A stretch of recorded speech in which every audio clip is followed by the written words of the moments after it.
ভৌগোলিক কারণেই অনুপ্রবেশের সেফ হেভেন কালনা। নদিয়া দিয়ে নদীপথে কালনায় ঢুকছে অনুপ্রবেশকারীরা।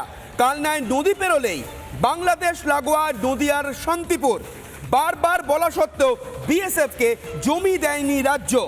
ফলে সীমান্ত লাগোয়া যে বিস্তীর্ণ এলাকা রয়েছে সেই এলাকাতে স্বাভাবিকভাবেই নেই কোনো কাঁটাতার, আর সেই সুযোগকেই কি কাজে লাগাচ্ছে অনুপ্রবেশকারীরা। কালনায় বদলে গিয়েছে জনবিন্যাস, এমনটাও মানছেন সেখানকার স্থানীয় বাসিন্দারা।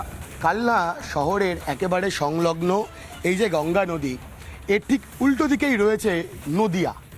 আর সেই নদিয়া থেকে বাংলাদেশের সীমান্তের একটা বড় অংশ এখনো অবধি অরক্ষিত, যেটা কালনার সাধারণ মানুষের আশঙ্কা।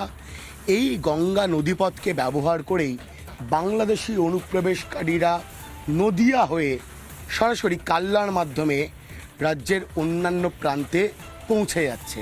এমনকি অনেকে এই নদীপথকে ব্যবহার করে কালনা বা বর্ধমানে প্রবেশ করে এখানে ভুয়ো নথি দিয়ে ভারতীয় নথি তৈরি করে তারা বসবাসও শুরু করে দিয়েছে।